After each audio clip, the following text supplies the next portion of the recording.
All right, everyone. Welcome to another episode of David's Saturday Night Sit Back. Tonight, I'm thrilled to be sitting back with Celeste Moore. Celeste is a men's dating and image consultant here in Austin, Texas. Think of her as the female version of Will Smith in the movie Hitch. She's also one of the best-kept dating secrets here in Austin. You can find her on Instagram at Celeste Moore Images, where she gives a ton of coaching tips for free on dating, sex, and image tips so that you can attract a high-value partner. In addition to the 15 years plus experience that you bring to the table, you are also the host of the Down and Dirty podcast, The Double D's of Dating. She started the podcast back in April of 2022, and you have a mix of both guests as well as just doing some solo episodes. What I will say about Celeste is that through her voice and her episodes, I can tell that you have a genuine desire to want to educate people on all things sex, dating, image, and you can just hear through the tone of voice and the advice you give and the way you talk. Like, this is really, really important to you. You're not just doing this for a paycheck. You're doing this because, at least from what I'm assuming, it's your passion. So I'm really glad to have both another podcaster, but also the first image consultant on the show. Celeste, thank you so much for being here, and welcome to David's Saturday Night Sit Back. Thank you so much for allowing me to be here. I'm so excited because I think I've told you, and I'm going to tell everybody listening and watching here, it's my first live podcast. Yes. So I'm so excited, and I feel honored to be here. So thank you for having me. Of course.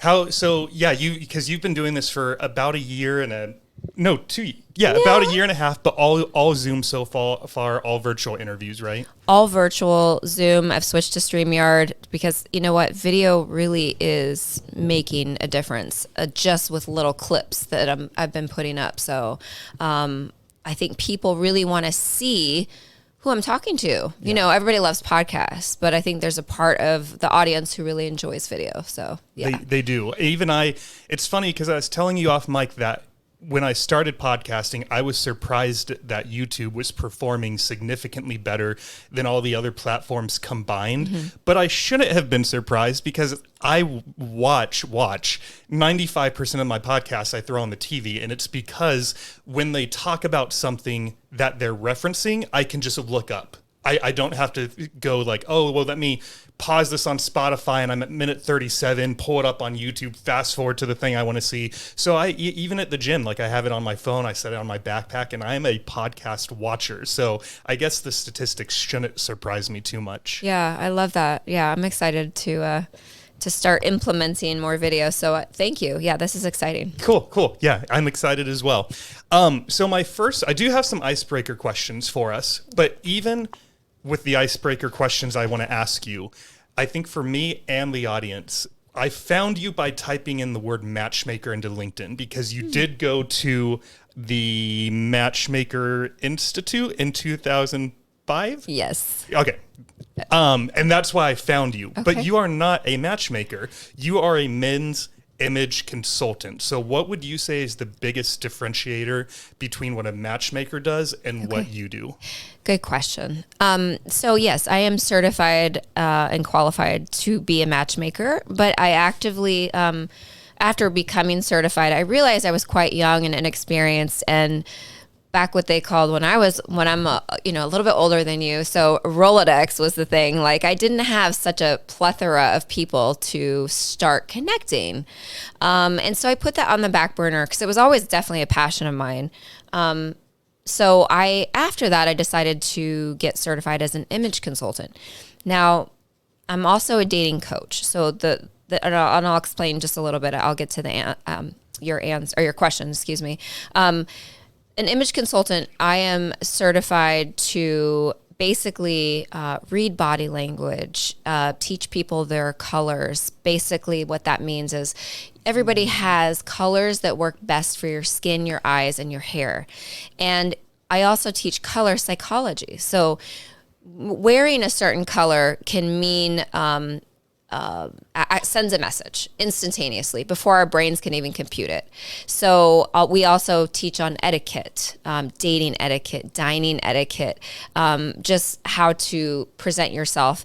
And it's really about taking what style is best for your body type as well. And then adding your personality and your authenticity in there, right? Because we just really want to elevate your best self and be the best version of you. And as a dating coach, what I do is I help help people navigate this crazy world of dating that we live in, this modern world of online dating or matchmaking, or just naturally, organically meeting people, and how to do that effectively with a strategy. I love that. I just thought of like 30 questions that I wanted to ask you. So just for fun, if I went on a date, I probably would wear these jeans. Okay. But I would not wear the shirt. This is a shirt I would wear to the gym, to HEB, and those are the kind of places that I would hit on someone, because I do want to meet someone organically. So am I dressed right for my skin tone, and what I don't know, is this outfit good, or am I dropping the ball here? So I love your jean, by the way, because I think that so many people today are wearing not the right fit for their body. Like what that means is you don't want to have it too tight or too baggy. And after a certain age, I mean, you're still young, but I think after a certain age, you shouldn't be wearing like the ripped up jeans and let's just stick with a normal, like, nice pant on your body. Right. just for like a date sake. Okay. Like if you want to wear them in the house, like whatever. So it just sends a different message. And I love the dark denim finish, because what that does, it's very versatile. So you can dress it up, you can be a little bit more casual with it. So I do love that pant, and I would say, yeah, that's a winner, and it does fit your body well. I can't really see because you're sitting down, right. But it's nothing too straight or nothing too tight or too baggy. T-shirts, look, T-shirts are T-shirts. I mean, if you're shopping, whatever. I personally don't. I have to do a color draping analysis to really determine what the best colors are for you. Interesting. And really why that matters is because anything from the waist up, like if you're wearing a color that's not like your best on the bottom, it's not that important. And the reason why we want to do this is because when we're having a conversation, whether it's with an employer, a new date, we want that person to pay attention to what we're saying. And so when we add something that either makes us look sallow or sick, or really just throws somebody off, because that's all we can pay attention to, even if we're trying not to. Right. Like, oh my God, that print, like it's so loud, it's so obnoxious. Right. And so I'm not really hearing you. I'm not really hearing what you're telling me. And so making sure that like you have the proper things on your body is just really beneficial for you, because naturally you're a guy, you're not really wearing makeup, but say for me that I didn't want to wear makeup, it's going to naturally give me like my cheeks are going to have color, my face is going to be bright, and so on and so forth. So you're just going to have a different I know it's so crazy, but like if I wear something that's hot pink, which I love, for me, it just makes me look sick. It looks like I have bags under my eyes. It doesn't do well on my skin. But if I wore it on my shoes, who cares, right? Nobody, you can't tell.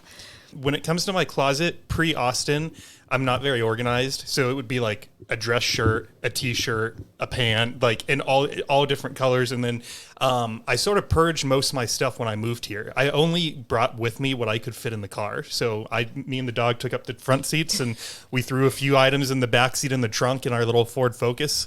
But then when I got here, I thought, I want to organize this a little bit. So I color coded all my t-shirts, put all the pants in one section, the dress shirts in one section.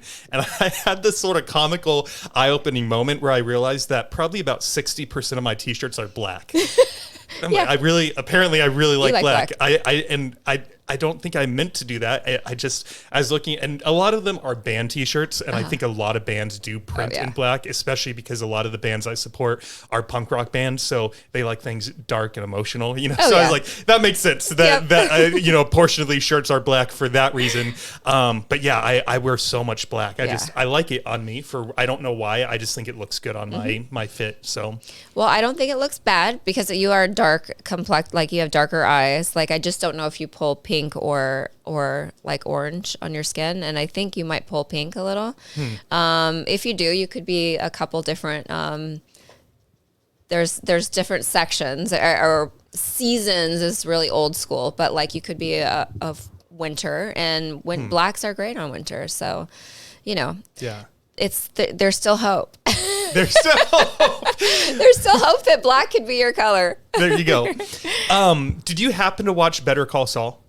Yes. So do you remember the scene where he was sort of figuring out his brand and they were playing the jazzy upbeat music and he was wearing it was like a 3 to 4 minute scene of just him wearing the orange one day, the bright blue the next day. Do you remember what scene I'm talking about by chance? I do remember it. I don't remember exactly what. I think he was just trying on all these colors and seeing what worked for him. Yep. Okay. And it was all bright oranges, bright pinks, like just these crazy colors. And even his boss made a comment and was just like, what are you doing? We're a law firm and you're in here in bright pink. What'd you think of his outfits? Like, was that cringy for you? Or when you're watching TV, if you see someone dressed, let's say like poorly, are you able to separate that and just enjoy the show? No. Or are you analyzing? So you're analyzing them.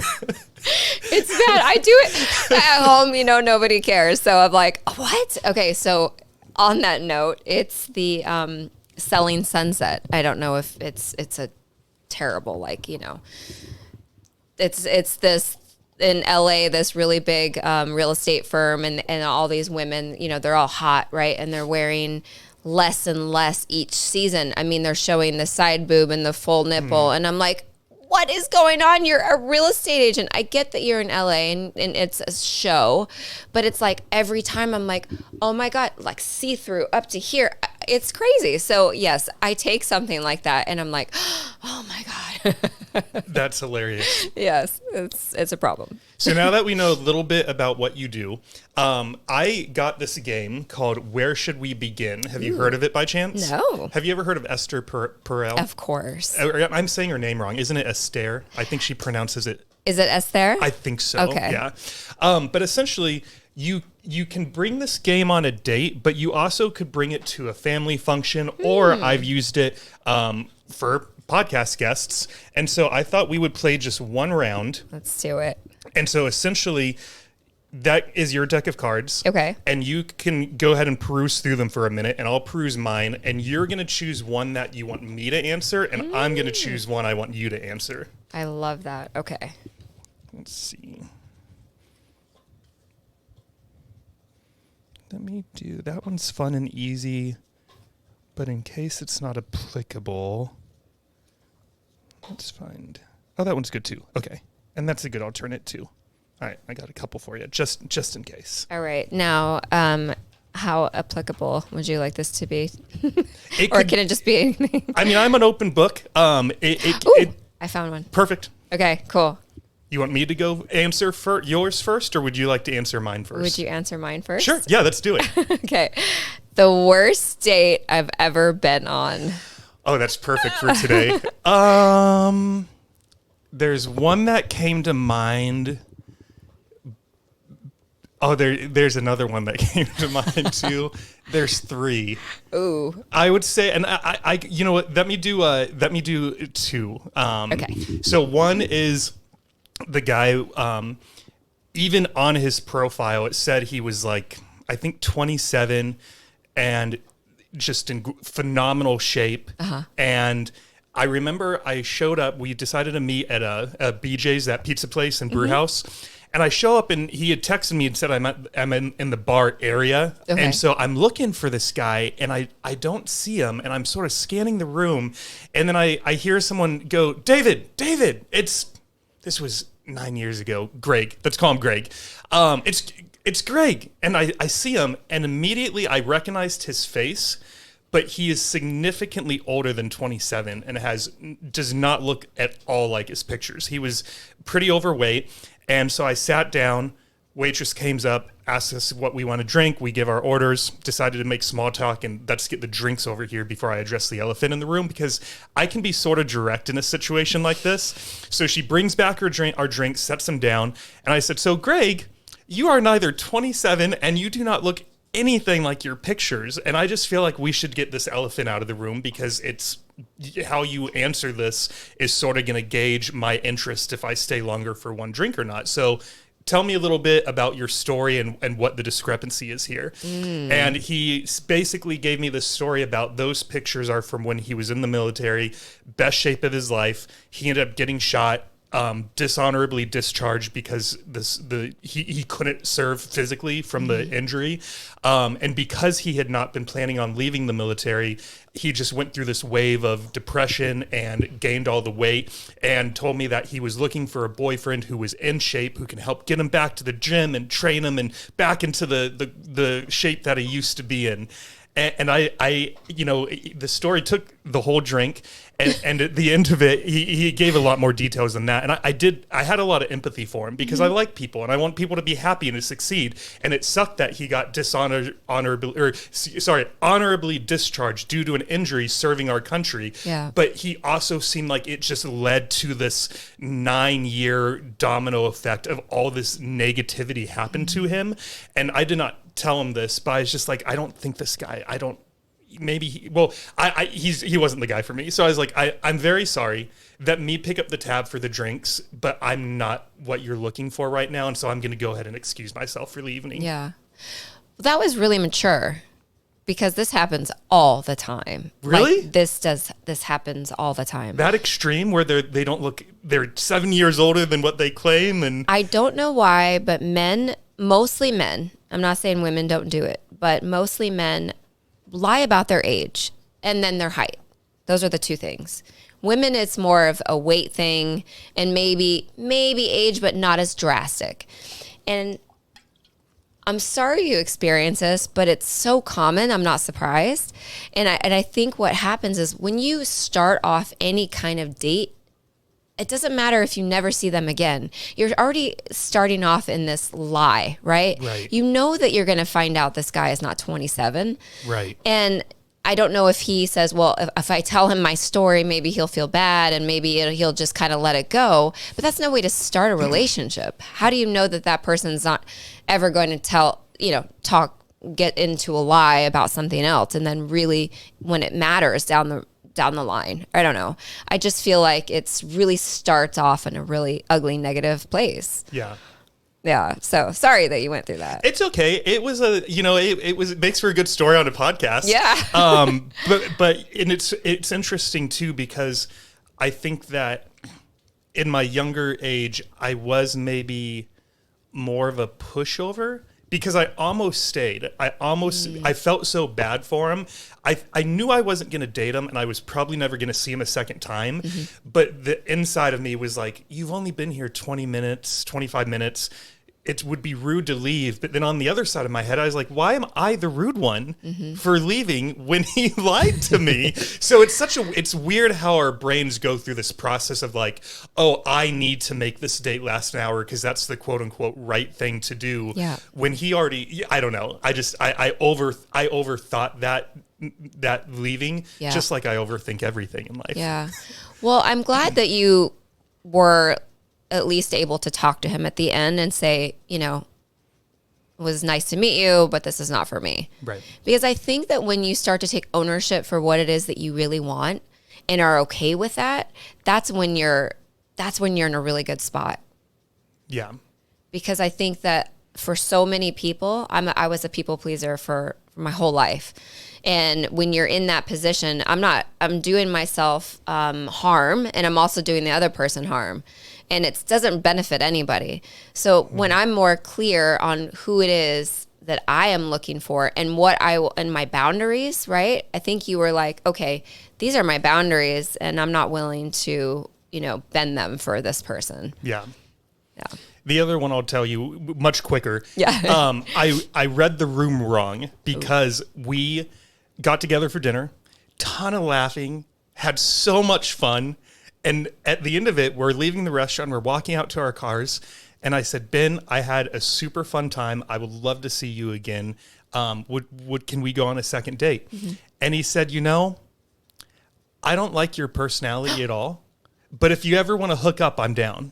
Oh. And I was like, womp, womp. I guess you didn't think I was funny as you were fake laughing throughout the entire meal. So I ended up never seeing him again. Oh my God, my jaw just literally went to the floor on that one. That is so shocking. I can imagine, how can you fake that? I guess he's good at it then, huh? I read the room so wrong. I thought for sure we were going to see each other again, but no. Nope. Wow. Well, I'm. I didn't take it to heart. I love who I am, and right. He could have been a little bit more gentle in how he said it, but I also didn't mind that he said it, because as I was driving home, I thought, well, at least we just got it out of the way, and we didn't waste our time doing 3, 4, 5 dates for him just to not be enjoying himself every time. Right. Yeah. Nobody wants that. No. Well, I'm glad that those are out of the way. They're gone. Yep. No more Ben and Greg. All right. I have ready. one. It's not really applicable to the topics today. Here's the one I'm hoping you can answer. Okay. It's sort of fun, but if you don't have one, I have an alternate for you, and it says for the audience, the worst dinner party I've ever attended. Okay. Let's see. Yeah. I don't know that I've been to really bad dinner parties. I'm pretty fun guest. So can we maybe pick a different one? How about, I'll give you 2 options. Okay. I hope to be remembered for, or today I care a lot less about. Let's do today I care a lot less about what people think of me. On that note, I used to care probably my whole life, and I think a lot of us do growing up, especially as teenagers or trying to make our way into this world and where we fit in.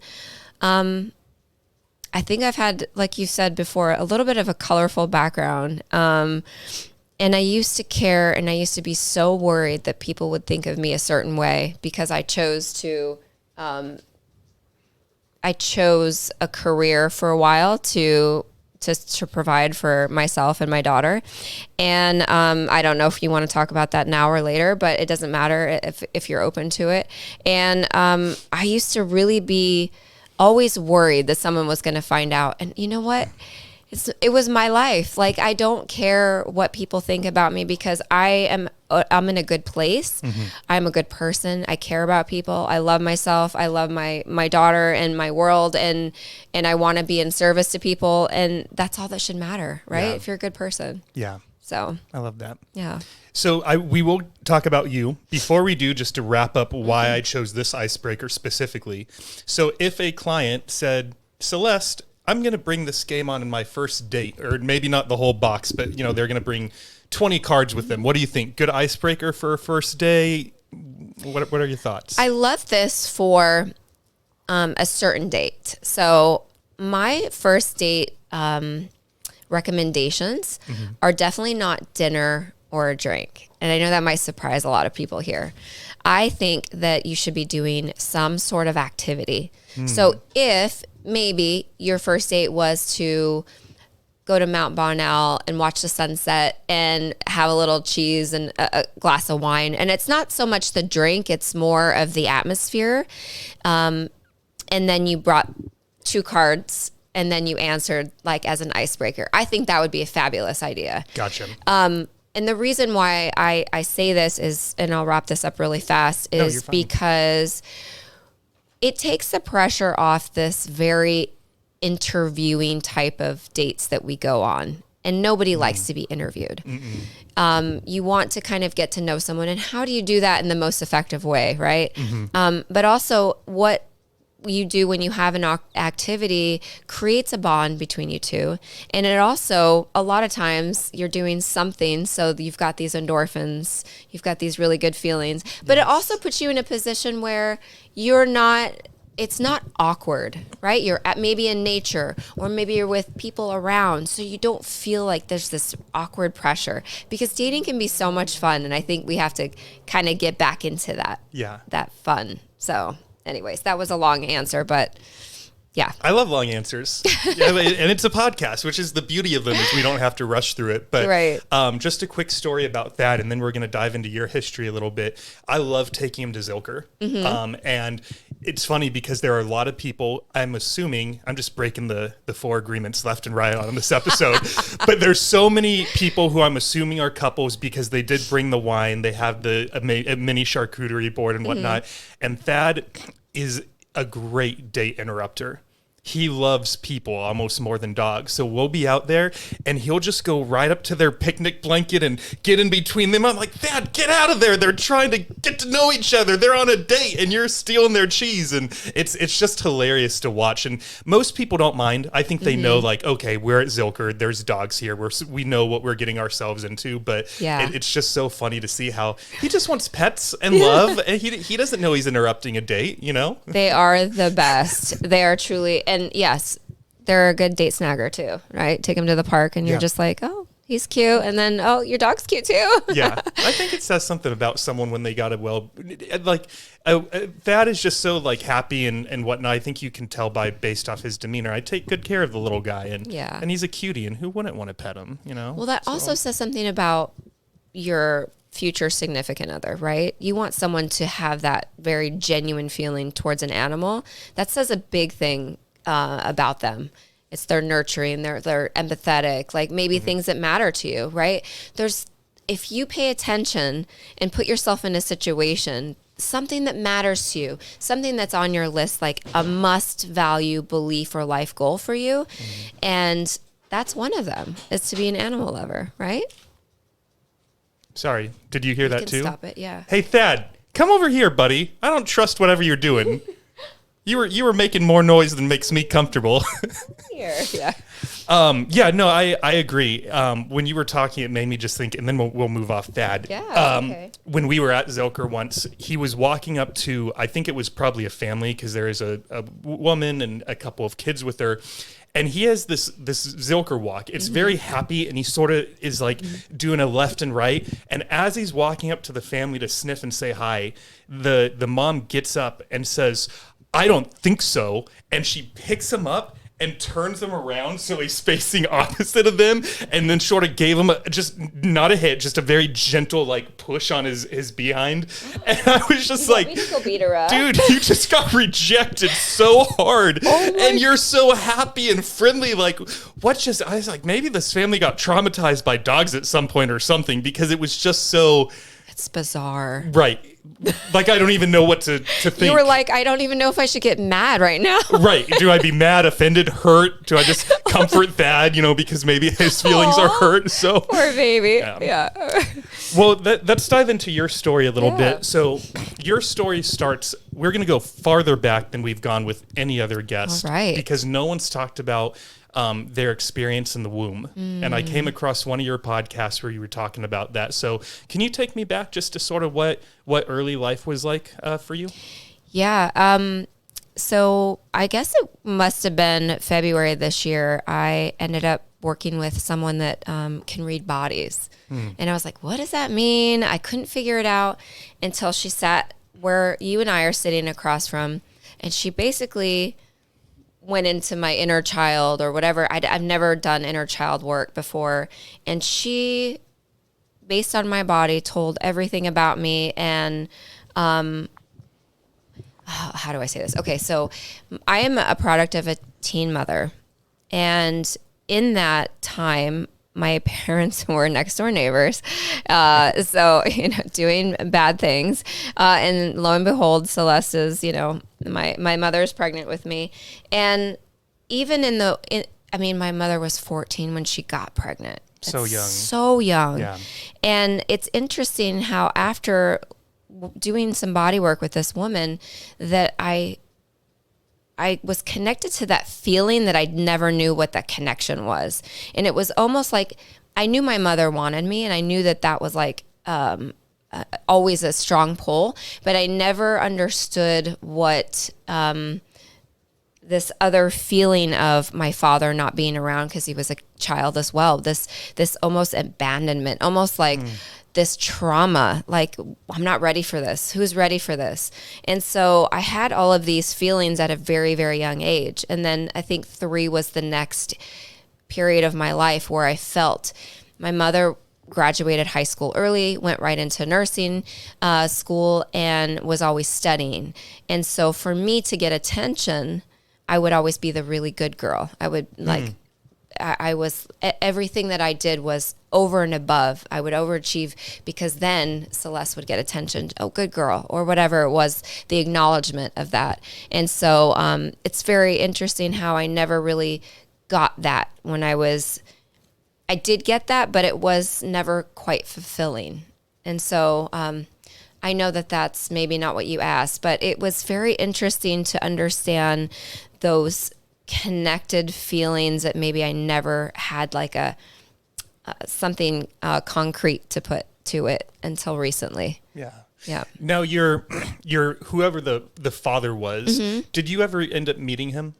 My biological father? Your biological father. Yes. Yeah. So my biological father started coming around when I was 2. Okay. And my parents ended up marrying right before I turned 3 and stayed married for 14 years. And there's 5 of us. So, and then, divorced. But yeah, so he was around for a while. So. Gotcha. What was it? So you were the oldest then? Yes. The oldest of 5. Yep. Because you were first. What was growing up like in that dynamic with 4 siblings and obviously a super young parent? Because even when, so your mom, she would have been like 16 or 17 then when he came back around, right? So you're being raised by teenagers and just what was that family dynamic like? So my mother's parents, my grandparents were the best humans in the world. Yeah. And while my mom attended high school early to graduate and nursing school and started getting into life. They were very supportive. I would live with them if I wasn't with my parents at the time or if my dad wasn't there yet. But so really loving family. My mom just hustled. She just really wanted to not be a statistic. That was really important to her. She wanted to prove that she was, smart and worthy and, she wasn't just this one mess up, didn't define who she was. Yeah. And, so it was tough. Like my parents, my dad was in and out of his owning businesses and my mom was making nothing as a nurse. And, I basically became they used to call me the junior mom because I would help basically take care of my siblings while they went to work and, that was it. I was really responsible from a young age because of that. So, but loving family. Now, at one point, was there some sort of friction between you and one of your mom's, either a boyfriend or a husband, some sort of male figure, and you were asked to leave the home? Yes, you did. You did listen to that one.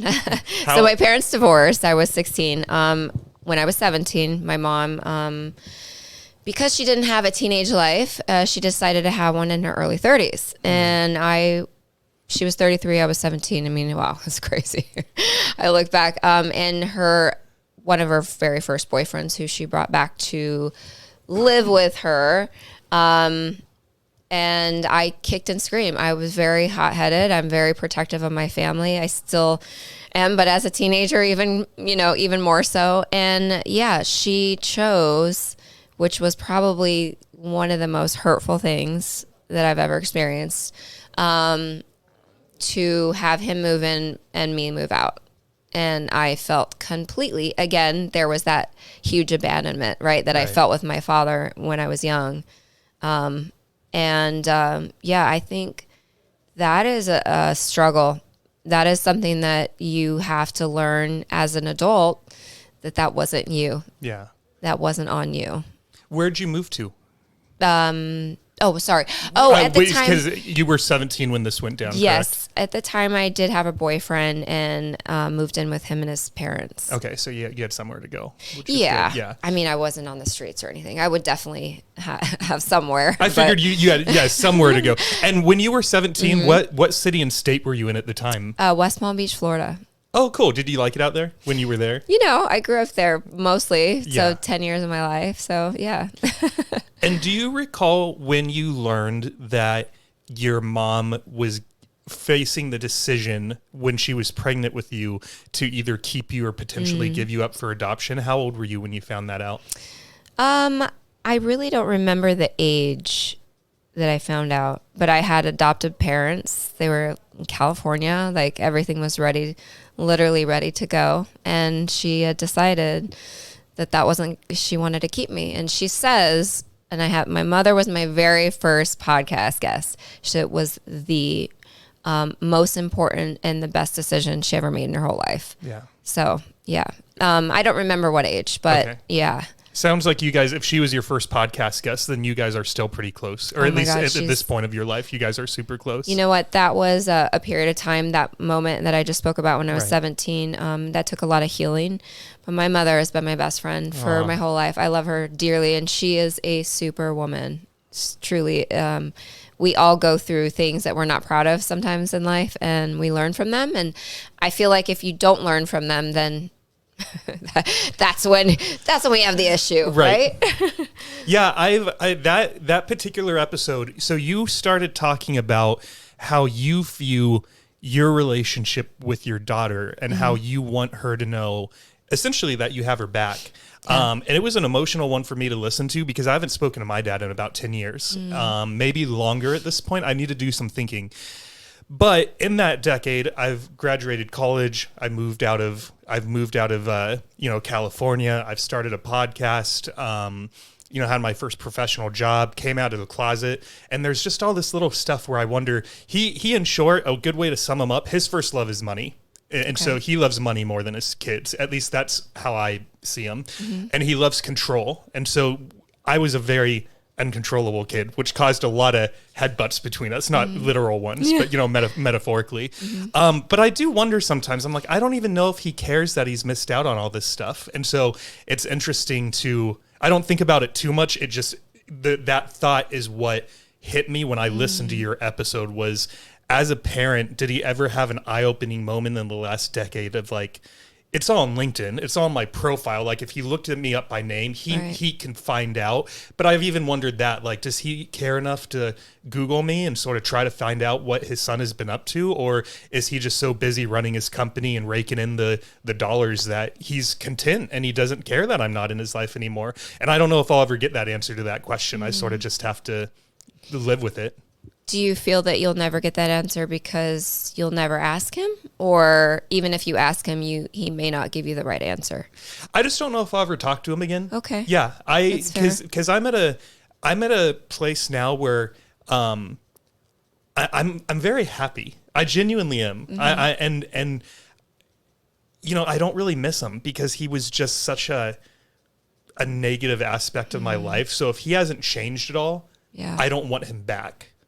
But if he was to reach out at this point, whether it's a phone call, a letter, an email, whatever it is, and the tone of the message seemed to be like, oh, this is almost like a different person writing to me, I would answer it. I'm at the point where I would say, yeah, I'd be down to, I'm in Texas now, so we could have a Zoom call. That's about the best I can do for you. But I would leave that door open if he was to reach out, but I would not reach out to him. He would have to initiate it and say hello. What was the falling out about? So essentially, he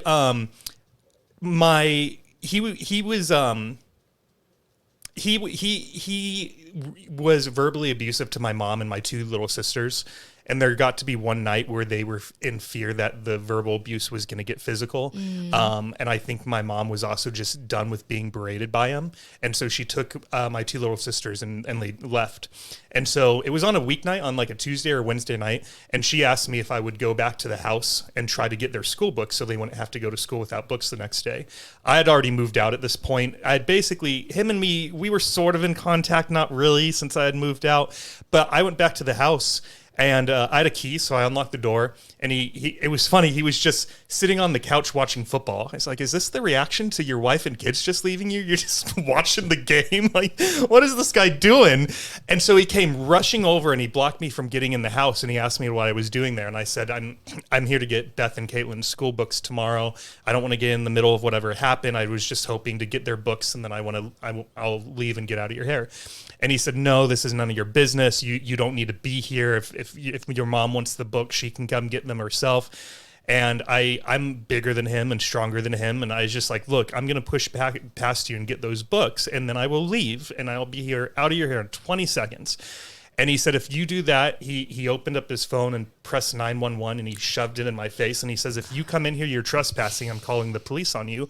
And I said, if you hit that dial button, never reach out to me again. Don't ever write a letter, write an email. We're done. I can't do this with you anymore. And he turns his phone and hits the dial button and then puts it back in my face. And so I walked out. But then to end the story on a somewhat good note, me and my mom went to the police station and we told them what just happened, and they were like, "Oh, we'll help you guys out." And so we went back with 2 cop cars, and I forget if it was like 4 cops or 6 cops, but I remember the look on his face when I showed back up with 6 cops behind me, and they brought him to the backyard while me and my mom got to get a couple of suitcases, pack anything and everything we wanted while the cops just kept an eye on him, and then we left. He tried to call me once within about 6 months of that, and he wrote me a letter maybe a year or 2 after that. But when the letter came, I was still in such a place of just like healing and still needing that separation. I remember I got a lighter and I took it when I saw the return address and his name, and I lit it and then just threw it in the sink and let it burn. Never read it. Yeah, that was really petty of him to not let you through. And then when you showed up, that was like, okay, this is how we're going to roll. Right. So, I'm really sorry that has been he's definitely missing out on your life. And I know that it's easier said than done when you have a parent that's, done shitty things. Yeah. Because it hurts. Yeah. Yeah. But I'm glad that you're happy. And I'm glad that you're living this life because you seem like in alignment with where you need to be. I think I am. Yeah. It took some time to get here. But one question I wanted to ask you was, you were a political science major. I was. So I'm going to take a gander that you were not always, your eyeball was not always on being not a matchmaker. I'm so sorry. It's Remind okay. me one more time. An image consultant and dating coach. Don't worry about it. An image consultant and dating coach. So when you originally went to college, why political science? What was on your mind at the time? So that was my second major. I originally went to a lot of my family's in medicine. So I was actually a bio major, wanted to do I wanted to be in surgery. I worked for a surgeon for a couple years and found it fascinating and loved it. And I was like, I've got the medical bug, right? So started taking organic chem and I was like, nope, we're not doing this. We are switching majors. So poli-sci was the next major and international studies was kind of my focus. Wanted to go to law school. And all my other pretty much everybody that I went to school with all finished and went to law school. And they were like, you're so glad that you didn't get to do that because that sucked. And a lot of them don't practice law anymore. Some do, but yeah. So that was kind of my trajectory in life. And then I really stopped for a minute and I was like, you know what? Do I want to go to law school? No, because at heart, I'm an entrepreneur. At heart, I love to build businesses. I was like, why don't I take my passions and do something with that? And so then I started to look at all my passions, and that's how I got to where I am. So were you always an image consultant, or did it start out, was your early career, do you remember what your first job was? Did you work for someone, or did you open Celeste Moore Consulting? Oh no, I've had a million jobs. Oh, okay. I wasn't sure. 11, I started babysitting. So you put it that way. I mean, I know that's it, but 15 was Little Caesars, and then it was Subway, and then I was a maid. Then I was like, just to make money. I didn't care. I worked for podiatrists. I worked for surgeons. I did everything. I swear. I think that's why I'm well-rounded. Or I guess I meant, what was your first job out of college? No, in either image consulting or coaching or matchmaking. Okay, gotcha. When did that become a full-time thing for you? Okay, so image consulting, I didn't even know was a thing. Like you could actually get certified and get paid. I was like, I knew stylists. That's different. Yeah, stylists are different, and I'll tell you the difference is a stylist has a vision of like a character, and they dress you up, or like an era or something. Like nothing. It's nothing about what best fits you. It's about an idea or a character. So I don't know if that makes any sense. So like say on the red carpet, right? Okay, we want you to look like a Golden Globe. And so we're going to put you in, or I use like a Disney character, for example. We're going to make you look like Snow White. I mean, that might not be great for you, but that's what we're going for. Right. And so the difference is image consultants do what's best for you based on your, on everything that's right for you. Anyways, so I used to just go shopping with all my friends and dress people up, and like, you know, it's just what girls do, or that's just what, you know, friends do. And I did it for a while for actually really good friends' husbands, like just for fun. And I'm like, why am I not? My mom's like, why aren't you getting paid for that? And I was like, oh, well, I could actually do that and get paid. So then I started looking into the international certification process, getting trained, did all of that. And that was the best thing ever. And then you maintain CEUs and you kind of like, you learn a bunch of stuff. So that was, yeah. So I didn't I think I got certified, then really got paid. Okay. Yeah. You recall what year-ish you got certified? 2006. 2006. Yep. So you've been doing this for over 15 years. Yes. To the best of your memory, Yeah. I have a two-part question for you. Between 2006 and here, at the end of 2023, this episode is going to release on the night 16. This is going to release on December 30th. So here we are at the end of 2023.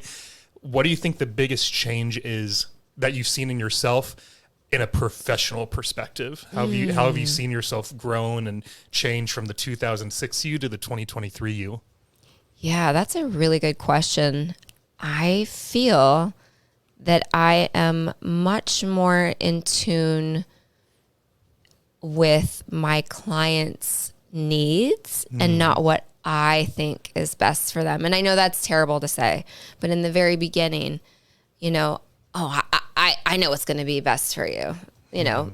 And it wasn't egotistically, it was just, or from the ego, it was more like, I had a very strong personality, and I think I still do, and I'm direct, but I'm more loving now, and I'm more open to listening in a way that's beneficial for both of us. Yeah. I think I listen better. Obviously, working with all different types of personalities, I think you really have to learn patience. Yes. And patience was tough for me.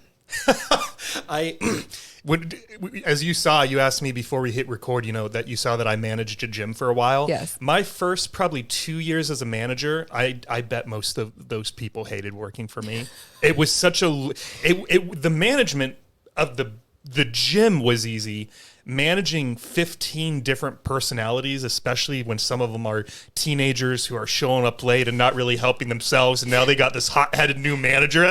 You know, it's just this. It was not good in the beginning, and I'm happy to say I've grown since then. I know. Yeah. It's tough. Like if someone doesn't understand your work ethic or the things that you really have in your head, like this is going to be great, this is what you need to do, and they're fighting you necessary, right? But you hired me. I don't know why we're fighting, but I would never fight with my clients. It's just the pull, you know, the polar pull. So I think I've learned patience. I've learned to listen more, and I've also provided a space for men that I haven't provided before until maybe a couple years recently, where I seem to be a safe space. And that's actually like a really beautiful thing to say. And I feel very blessed and grateful for that, because I am a place of trust. I don't, you know, I'm very discreet, because I think a lot of men don't feel comfortable maybe saying, I saw an image consultant, or I saw a dating coach, or it might be their deepest, darkest secrets about sex that they never could talk about to anybody. Yeah. And for me, there is literally no judgment space here.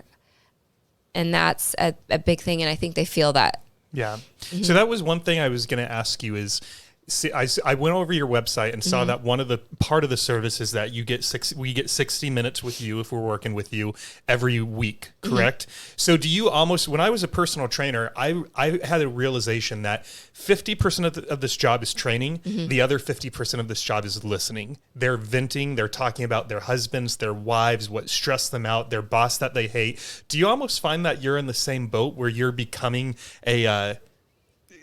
well, you sort of just said it. You sort of just you already answered the question in a way. Maybe they came to you as an image consultant, but then they find that they're talking about everything with you because it is a safe space. Yeah, I do. I've had a couple clients that are like, you're a life coach. You're not you're not this, you're not that. And I'm like, Okay. Yeah. Well, whatever you want to call me. No, just teasing. I definitely, I think that comes from experience in life and understanding and working with so many different people. And I think that just naturally happens, or it has happened for me. So yeah, and I'm fine with that. If that's where they want to talk about, and if they want my, as a coach, we're not supposed to give advice. As a consultant, I can give advice. So I'm kind of like, do you want my advice? Do you want me to give, because I give it directly. Yeah. And I don't like mess around. I don't say, well, if you did this, and if, try to make it like a nice, pretty package, because nobody benefits from that. I'm not brash, but I'm direct. Yeah. I like that. Yeah. I like that. Now, do you primarily work with men who are seeking women? I have not just all heteros, or heteronorm, I guess is the right proper term. No, I've had gay men, I've had bisexual men, I've also had women that are lesbian. I mean, like all different spectrum. Cool. Okay, good to know. Yeah. So majority are heterosexual men. I mean, just putting it out there. That doesn't mean that I haven't had other clients. Yeah. So okay. And I've also had women clients that I know I just spoke about it, but as long as let me say this, because I want to say it in a way that makes sense. I used to see men and female like equally. And what happened is, as women would hire me, this would be a competition, or they would revert back to whatever they were doing. And I don't know, it would just be wasting both of our times. And I found that it was very difficult. And so it's just primarily started to see men. But now I do have women that are very focused and dry. And they're like, no, this is what I want. And that's what I mean, what I say. So I'll accept female clients in that aspect, if you will. Got it. So at this point today, is it mostly men? Mostly men. So the question I wanted to ask you, and I'm not fishing for anything in particular here. Yeah. I have no idea what your answer will say. Do you see any common theme amongst your clients? Is there? Let me just leave it as simple as that. Is there any common theme where, like, the majority of these guys are all X? Or do they all come with a pretty unique background and reason why they are coming to you? So I think that the majority of men that come see me, the problems that are happening for them, or that they want fixed so that they can be successful in dating, is a lack of confidence, or the knowledge of how to find their person. So, and I say this because it's either they've got everything going great for them, they're successful, it's not so much their career that's an issue, it's the guy that keeps having the same result and the same, he's like, I want this, but I keep getting this. Right. Yeah. Okay. So maybe it's not the women, it's you. And that's kind of hard to look at. But if you want this to change, I'm going to tell you what we need to work on. Or it's the guy that doesn't know how to approach. How do they date? Like, it's so weird, right? If you have been in a relationship for a while, and let's just say 10 years, okay? And that's probably nothing in a longer marriage or relationship, but it is, because now maybe they'd never dated online. Maybe they have like, well, I don't even know where to start or what to do, right? So it's that guy, or he's been married to his career. Like I have a few doctors that are like surgeons, and they just don't even know how to talk to somebody. I heard your episode where you were like, you have to separate these two things. Yeah. Yeah. And I think that it's so ingrained in men as because that really defines who they are as the career.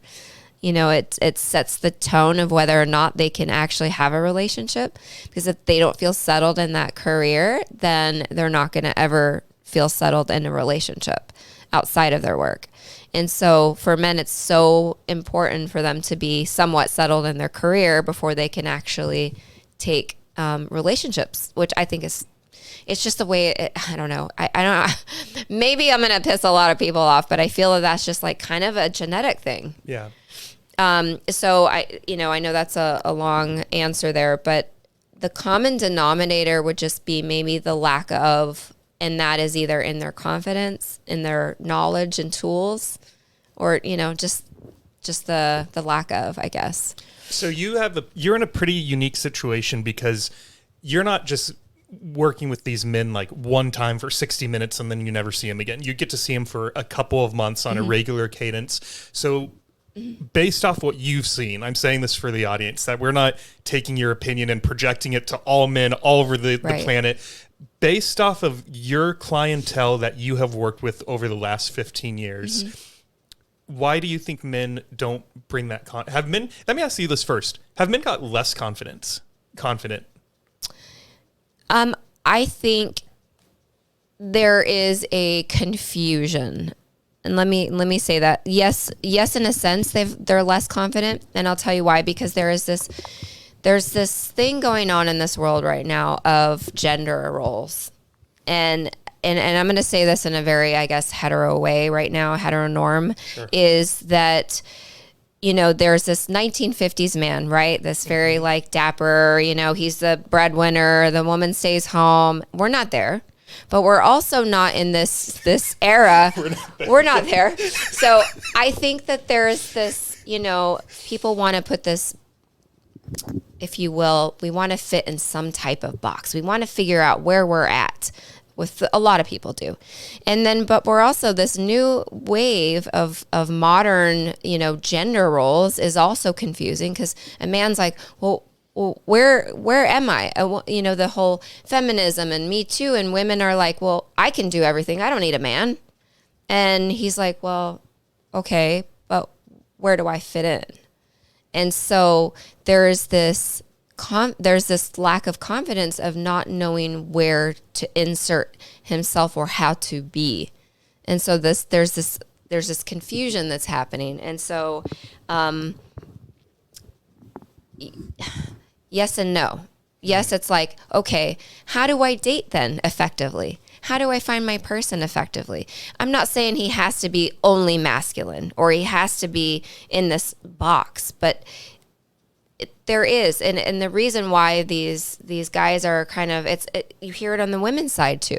They're like, why can't I just find a guy that actually will, call me back, or, put a little chase into it? Isn't that what it's about? Yeah. Like, show that you're interested and desired. Why do I have to be the one to do everything? Because they're kind of like, well, where do I fit myself into this dating world? So it's really about educating them and not educating them in a right or wrong. It's about what they want and really focusing on that. It's not about, who cares if you're, this way or that way or this way. Be who you are. And it's really about getting that person into their really authentic self. They might not know who that is after being in a relationship that defined them maybe for 10 years. Yeah. So I know that was a very not straight answer, and it was beautiful. I'm loving this conversation. Okay. So in regards to the chase, it is interesting because there is a guy who, right before, in January or February, remember when the town froze over and we lost power? Yes. The night before we lost power, I had someone over for a date. We were talking on Tinder, I think, and I was cooking. It was one of these nights where I just got in the mood to cook, and I had this way too much food for just me. And so as we were chatting, it was like 3:30 or something. I was like, usually I don't like to meet at my place for the first time we meet, but I have this ridiculous amount of food. Would you like to come over? And he said, sure. So he came over. We had a super pleasant dinner, came back over here, talked for about 30 minutes. We were both had other things going on that night. So we parted ways. Mm-hmm. The storm happened. We put a second date on the calendar, and he canceled because he was sick. Totally fine. Didn't hear from him for about a month. And then I got a text that said one night, and it just said, hi, from him. And I wrote back, I think I was like, hey, I don't want to use his name, Mark. Hey, Mark, how are you doing?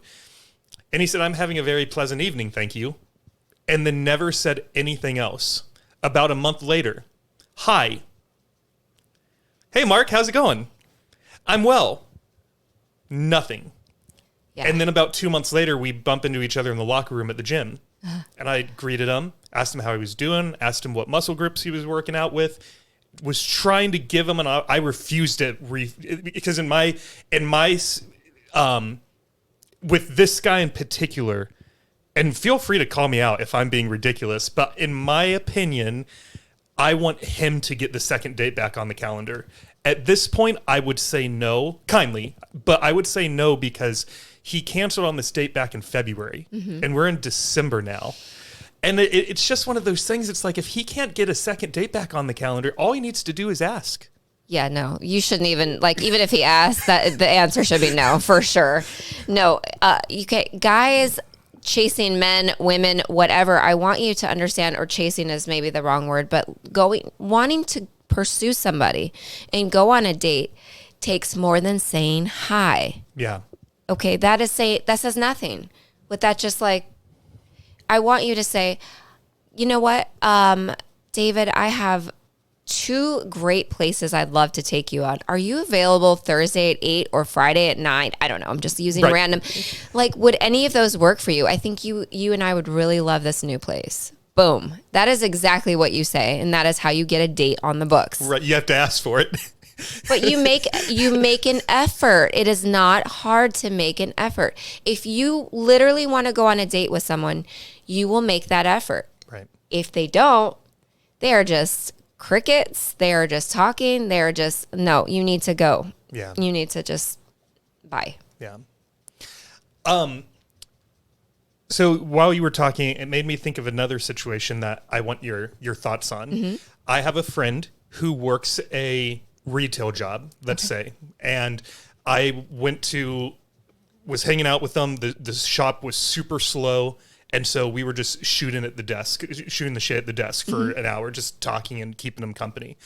And he had a client come up who wanted to buy something. So I step aside, and he's wearing this like light colored t-shirt. And while he was ringing her up and completing the transaction, and they were talking a little bit, I noticed that he started like profusely sweating. And then she walked out of the store. And so I went up to him and I was like, why are you sweating so much? And he's like, because I was super nervous. And I said, why were you nervous? And he said, because she is super pretty. And I was like, why didn't you ask her out or say like anything, because you might never see her again. And he was like, because she would never go out on a date with me. And I said, why not? And I'm curious to see how you respond to this. He said, well, I'm working this job that's essentially a minimum wage job, and she is probably at least 2 or 3 years older than me, which means she is closer to wanting kids than I am to wanting to have kids. Plus, I'm not financially stable enough to provide for said kids, and therefore she would never consider me because I don't make enough money and I'm not as old as she is. And I said, Michael, fake name, Michael, I was like, here's the thing, dude, like, you are a super attractive dude. You're one of the kindest people I've ever met on planet Earth. And I feel like you should scale back the analysis a little bit and just tell her she's pretty and ask her if maybe she wants to grab a cup of coffee. So I'm curious where you stand. Would you tend to, I don't want to say agree with him or agree with me, but like as you heard about this interaction, do you think, what are your thoughts? Well, I think you should never pass up an opportunity because you never know, like you said, if that would ever happen again. And we have these stories in our head, right? Our doubts, our fears, our insecurities, and it's rewiring that because he's never going to feel that he's adequate enough, until XYZ, and he may never get to XYZ fast enough, or maybe, it's always something. It's always going to be something. I think what you said is perfect.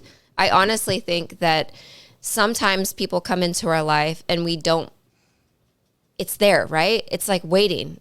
We're in that position for a reason, like whether it's the universe, God, whatever you believe in, but don't wait on an opportunity because it could pass you. Right. And that person may have said no.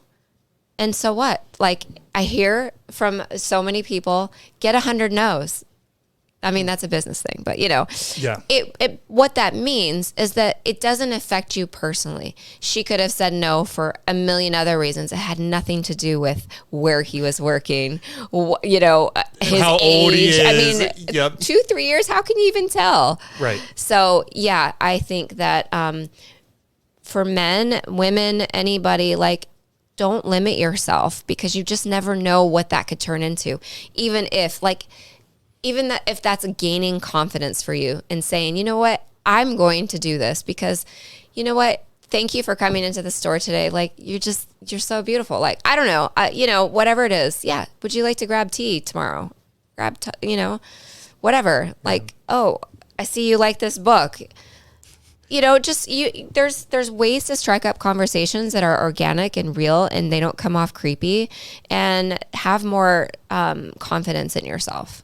I was in HEB with a friend the other day, and I saw someone that I found attractive. And again, like, I don't know if I'll ever see this person. And so I did something that's a little unusual for me that I've started doing since I've been in Austin. And I just went up to him and I said, hey, do you happen to be single and gay? And it took him off guard for just a quick second. But then he's like, no, I'm not. I'm sorry. And he seemed like a pretty cool guy. So I was just like, you were just super handsome. And I had no idea, I said, I would have been remiss if you were too handsome for me to not say hi, so I just wanted to pay you the compliment. He ended up smiling, which not every guy might take that well, but he did. He lit up ear to ear, and he put out his hand, and he's like, thank you, man. That's really kind of you to say.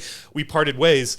I felt like I was about to puke because it was so scary, and my friend was like, oh my God, that was so brave. And I was like, that wasn't brave. Like, I'm terrified right now. But what I bring that story up to ask you is, do you feel like a lot of guys why are we so afraid to connect with people? Like, for me, I know for me, it's the fear of rejection. What if this guy's like, oh, you, and he uses, a term. So for me, that's the fear. But do you feel like people in general right now are just, we're having a hard time connecting organically with other humans? There's two sides of that. The connection is separate.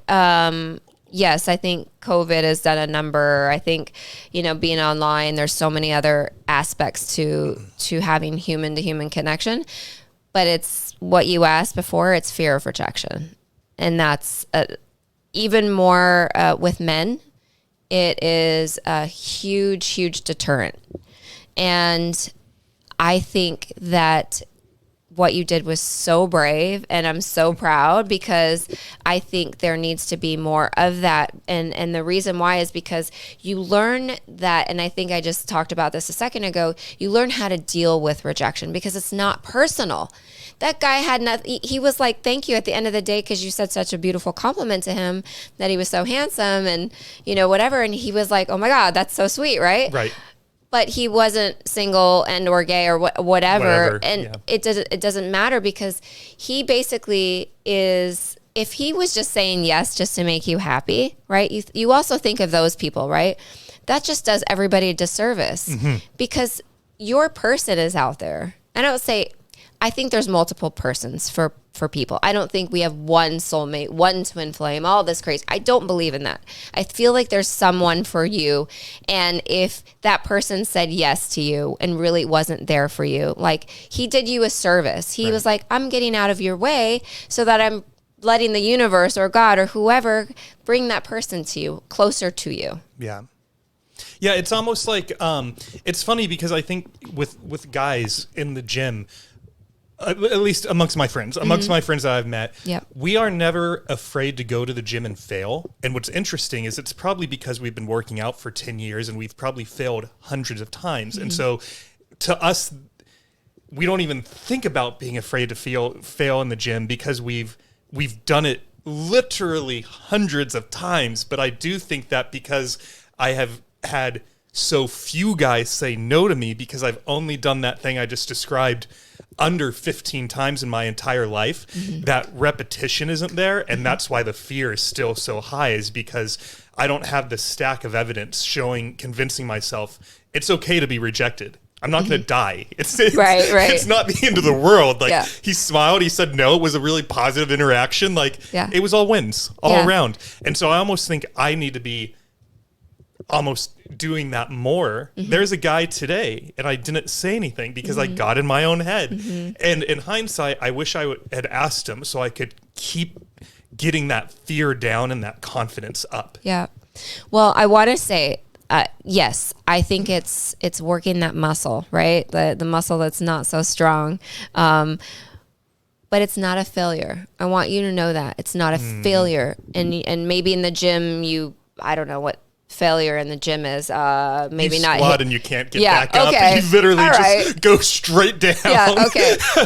That maybe is a failure. But someone saying no to you has no bearing on you. And I think this is the really important message, because that they could be in a relationship. They could have a messy relationship. They could have, when someone says no, it's literally all about them. It's not about you. So when they say no, it's not because, I don't know how to say that in a way that's like, we take it so personal, and it's not personal. I promise you, they're doing you a favor, because if they're saying no for a reason. They're saying no because whatever that doesn't work for them, well, that's not going to work for you. And it's great for you to get out there and do the things that make you uncomfortable, because it's the only way you're going to grow. Right. And it doesn't matter where in life. I'm doing this now where I'm jumping on every day on Instagram live every day. And it's such a stretch for me. I'm great in front of podcasts. I'm great speaking to people, but I ultimately want to speak on stage, and that terrifies me. You do? Yes. You're actually saying this. You're not just using I'm an actually example. saying this. Yes. Oh, that'd be cool. Would Yes. would it be almost like a TED Talk? Ultimately, that is my biggest dream. Well, not biggest dream, but biggest speaking goal. Yes. It'll happen. Thank you. It will happen. Have you taken any steps towards it by chance, or is it more of a vision board item where you're sort of, I don't want to say waiting, but like, is it starting to come to life at all? Or so I do have a PR coach that's going to start helping me. I just want to start speaking in front of live audiences, and so I've started with Instagram Live, but that's how you talk to cricket sometimes, and you talk to friends sometimes. So it is. I'm starting to take action steps towards it. And when I talk to you about this, and when you say this is like, we made you want to like almost throw up after doing that, but bravery is it's such a quality that's so hard to find. And when you can tap into that, it's gonna stretch you. It's gonna get you where you want to go. Yeah. So I think that's so huge, and I love that you're doing that. Continue to push yourself. It's scary. It is so scary. It is. But it is how I want to meet someone. I just think it'd be so cool if whether it was at the gym, the grocery store, whatever, someone actually said yes and it turned into something like. That'd just be so cool in my mind. Yeah. Okay. So can I ask you, what else do you do that you love or haven't done yet that you want to? So if you want to meet someone organically, these are my suggestions. Okay. Start writing down and get crazy, even get just really creative of things that maybe you've wanted to try since moving here. That's one thing. Okay. Maybe it's crazy. You want to stand up paddleboard. I don't know, like everybody does. I don't know. Think about what you like, not what someone you think will like. So you're going to go and so for example, I'm going to go to the golf course because I think there's a lot of hot guys there, but I have no interest in golf whatsoever. So why would I even go there? Not even to pretend, not even to have a cocktail. No, it's just not my thing. Right. But push yourself out of your normal comfort zone and start doing different things where you think you could possibly meet him. A different class. And I mean, try something, get a buddy, get someone to try some new stuff with you, right? So that you're not just always by yourself. Take the dog to a different park than Zilker. Put yourself in different situations where you're stretching yourself, but the potential, maybe you want to meet an entrepreneur, a tech guy, or whatever. I don't know. I don't know what would be a great person for you, but think of there's so many different ways to meet somebody. Organically. Your challenge is to do something different at least once a week. Oh, once a week? Try it. Once a week? Even if it's a different Celeste, I'm so busy. Okay, even if it's a different park. Even if it's a different park. Like, say you take him to a different park. Okay. Just try it. Once a week. I do have the next 2 weeks covered. Okay, there you go. So I am going to, a friend invited me to an On It gym, I guess it does every Thursday at 9 a.m. They do 2 classes, and one's all guys and one's all girls. And the guys' class is called like the Brotherhood or something, I forget. Sweet. And then the girls' class has, I forget what their name is. But that is it. On the surface, it'd be like, oh, a bunch of dudes. David should be really excited for that. I'm really nervous. I don't know why, because I do work out and I am a healthy person, but I don't know if it's just the newness of it. But I'm going to go. I already paid for the class. That was my way of being like, all right, I'm not going to let my fear let me flake. If I pay for it, I know I will go, because now that's my money. Yeah. The other thing I committed to is, I guess every other Saturday, there's a group that does a 5-mile walk at 8 a.m. And it's a lot of entrepreneurs or people like me where they have a day job, but then they're doing something else on the side, be it a podcast, consulting, coaching, whatever it is.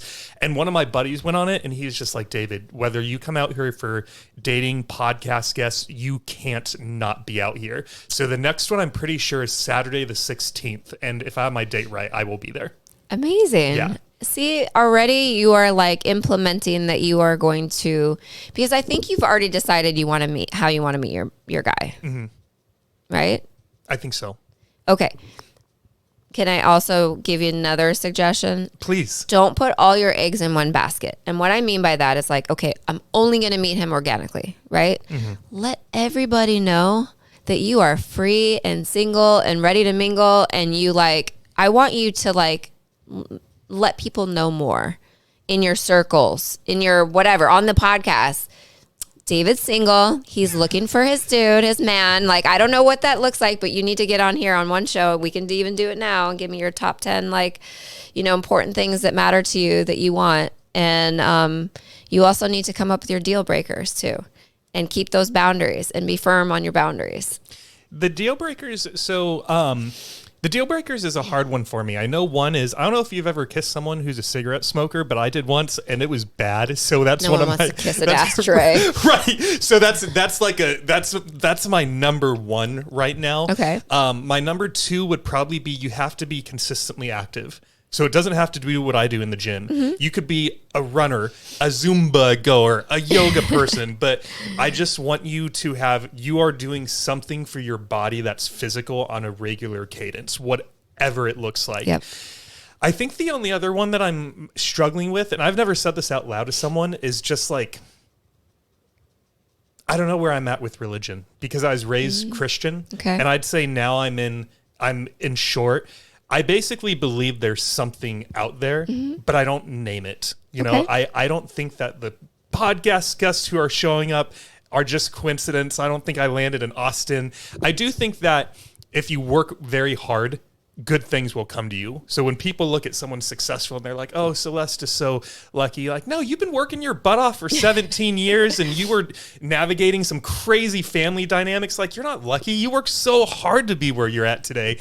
But, so I guess the deal breaker that I'm getting to is like, if they said they were a Christian and go to church, like, I don't know. Would that be a deal breaker for me? Would they care if I don't go with them? Mm-hmm. Is that a deal breaker for them? So that's just something I'm sort of speaking out loud about nothing here, but that's just sort of where I'm at with my faith or lack of. And, of course, I'd never bring this up on a first date because that's too heavy. I feel like. Yeah. Do you want to run fast? Right. Let's talk about serious shit on the first date. Right. Never do it. But outside of the religion one, I don't know. Do you well, you agreed with the ashtray one. You have any problems with the desire for them to be relatively active? Oh, is a bad thing? I have a long list. Oh, for your deal breakers. No, but in general, like you should I think your list is, I mean, yes, we can, I can talk to you about that later because there's so many different, I really think it should be broken down in 3 categories. Well, one is the deal breaker is definitely like, you have to really sit with that. Like no matter what that person brought to the table, like, but they still had this one thing, you have to like, that is a deal, that is a hard no. Okay. So but there's your life values, your beliefs. Now, beliefs can change, right? You have beliefs that start from when you're a young age. Like you said, well, I was raised Christian, but maybe that's not how I feel. So your beliefs can change. How are your beliefs now?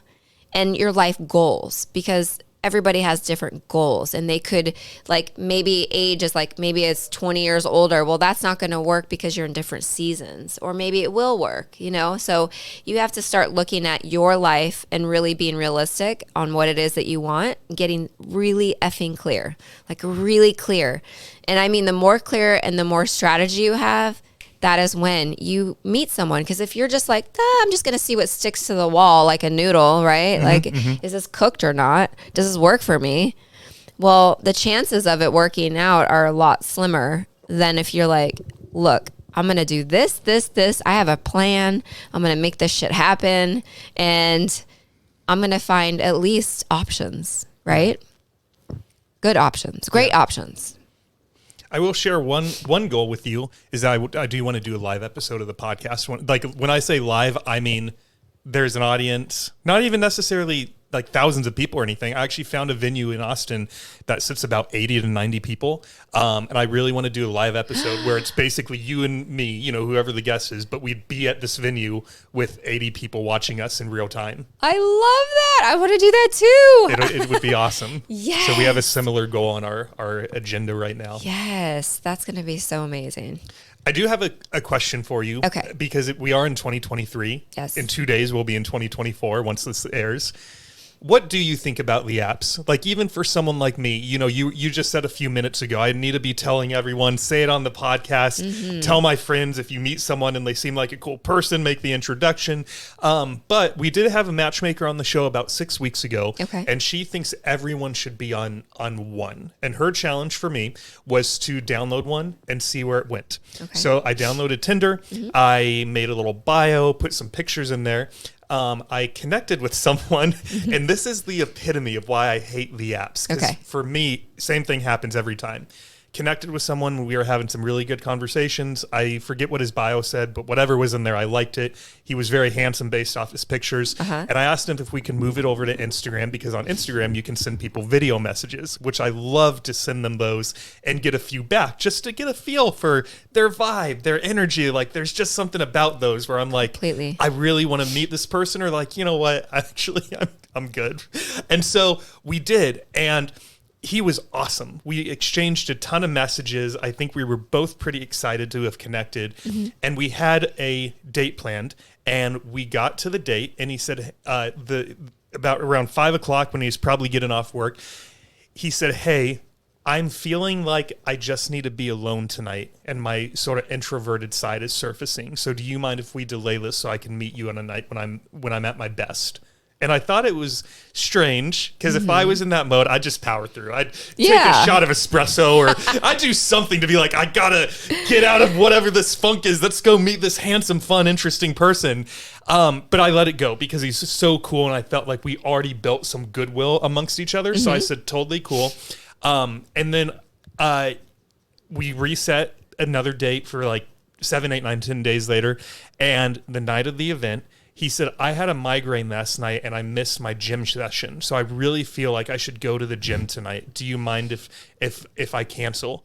I never responded. And maybe that was 16-year-old me of research, but I didn't even want to answer. I was just like, dude, we spent so much time exchanging like all these messages, and now you're just coming up with these weird, lame excuses. And I feel like that's, in my experience only, those are people who are on apps where like, they like the idea of dating, but then when it's actually time to meet, I get flaked on so much. And this guy, I was like, your excuses aren't even good. Tell me your dog died or something. Right? Like, make me want to. You're gonna go to the gym instead of meeting me? Like, come on, go meet someone. Let's have some fun. Let's go out. So, this all happened in November, and so I still have the app in a profile, but I turned off the push notifications, and I haven't used it in about 2 weeks because I'm like, this is such a waste of my time. But what do you think, apps to be on them or to not be on them? I think if you're seriously actively dating, and you should be on, like, you should do everything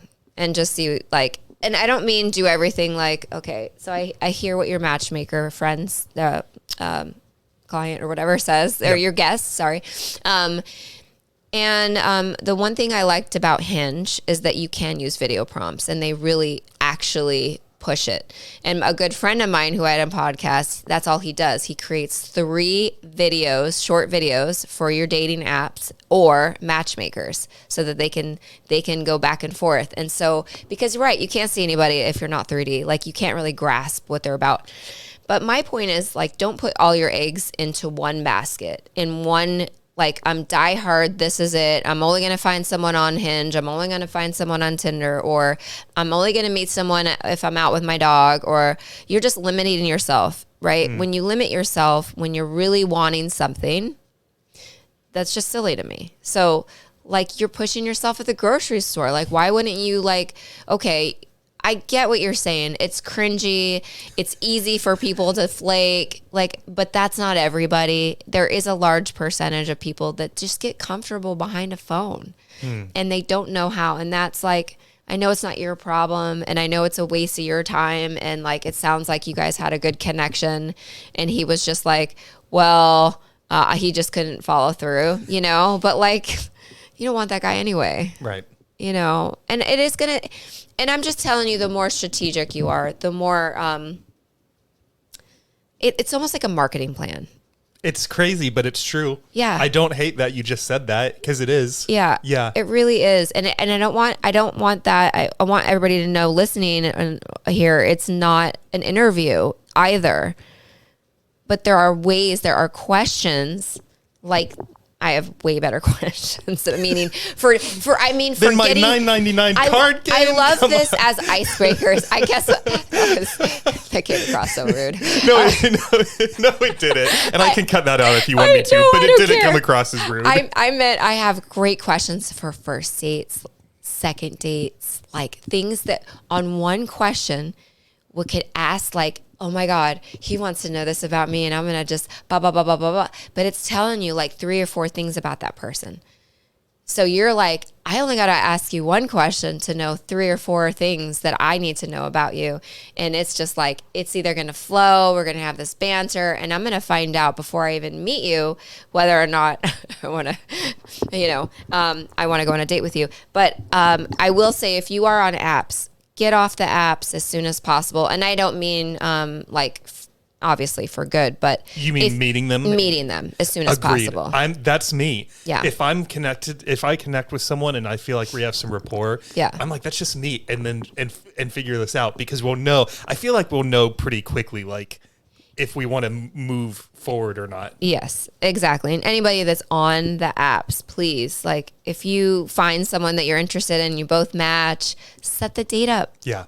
Like within 3 days, no longer than a week, because then that's that weird, like, oh, did I like that person? I've seen like 50 other people on here that I matched with, and then you forget. Sometimes there's too many people. Sometimes. Yeah. So. What was I going to ask you? Oh, obviously your services are very valuable, but to sort of entice people, and just give them a breadcrumb. Okay. Would you give one of your questions, whether it's a pre-date question, a first date question, a second date questions? What's one of your questions you want your clients to ask? This is a really easy question. There's no like. One question I really love, because I feel that if you're looking to date a high value man or a high value woman, and one question is like, I would love to know what you're passionate about in life right now and why. Like, what I try to teach is like open-ended questions. The first dates shouldn't be anything serious. You just want to know if you're vibing with their energy. If you want to possibly go on a second date with them, just have fun. Like, seriously, that's why I say focus on what you want to do versus like, trying to impress or setting up this facade. Yes. Like, you're just going to fizzle out at some point, and they're going to find out who the real you are. Like, just like, I want to do this. Do you want to do this with me? Yeah. Yes. Boom. Okay. So now, or like, what is one of the favorite, like for me, I'm a passionate person. So I love people that have hobbies or something. And I think any high value person has something in their life that they enjoy doing. So another question could be, what are for me, I'm a traveler. So what are some of the best places that you have traveled and why and where? So it's like, okay, are they adventurous? Do they travel? If they're like, oh, I went to Ohio last week. Okay, well, for me, I'm talking about international. So I'm like, okay, maybe not that I can't show that person. Right. So there's all these things. Okay. Oh, he likes food. He doesn't like food. He likes wine. He doesn't. Based on one question, I can tell 3 or 4 things that I value in a relationship. So some of those questions are based on what fits your needs, but I have lists. So you can basically pick. Yeah. I love what you said about asking open-ended questions, because from recruiting, which is funny because there's a similarity here. If I'm coaching a candidate to get ready for an interview, I tell them to never start the questions with do, because if I say, do you like golfing? Your answer is no. But if you can frame your questions starting with the W's, the who, what, when, where, or how, it leads to that open-ended response where the person receiving the question cannot answer with a yes or no, and it forces them to elaborate, and then you get some information which hopefully causes some back and forth. And with one question, you might be able to get through 10 or 12 minutes of this hour-long interview, and that seems to work out pretty well. And I think in would you say similar in dating, starting questions with who, what, when, where, how is probably a lot better than asking a yes or a no question? Yeah, I mean, I think it definitely, it's dry when you're asking a yes or no question, and also it can seem interview. You just want to. My suggestion: if you meet up and you remember kind of what's in their bio, or remember a couple things that's really important to them, and remember those things. Like, don't be so generic if you can. Like, oh, I remember your mom lived in whatever Washington. Did you? Well, I don't know. I don't know what's on their bio, but pay attention because they remember that. And that matters to that person. Like that, oh, he's going to pay attention in this relationship. There's all of these things that come through our heads as we have the right questions asked. So if you don't know where to start, right, just think of like 2 things in their bio that resonated with you. And then if not, then start on this like other list of questions that you could just pick a couple. Yeah. Have a fun, walk around the park. I don't know, like what it is that you're going to do that day. I love that you said just have fun. On the first date, just enjoy yourselves. Get out there, do an activity like what you said, whether it's a walk, a bike ride, the park. Do something other than the interview style dates, because even I've done so many of those. And it's almost just like, oh, let's see, so I love that suggestion. Yeah, that's why people don't end up like dating after a while, because they're like, this sucks. Same thing. That was hilarious. When you think about your success stories with your clients, was it that they were coachable, that they listened to you? What for your clients that ended up, finding that relationship and you felt like it was just a win? Was there anything about them that stood out to you? Definitely coachable is, I think that I have had some clients that maybe their wife, like, oh God, you need a new wardrobe, like learn how to date me again, go see Celeste. And so there's a little bit of like hesitation, but they're like, okay, my relationship's worth it so much, I'm going to do this. And at the end, they're just like, yeah, like hot, like I like, what's up? I took my wife out, like we had hot sex or whatever. Like we did something different, I took her and I used a suggestion on a different date idea.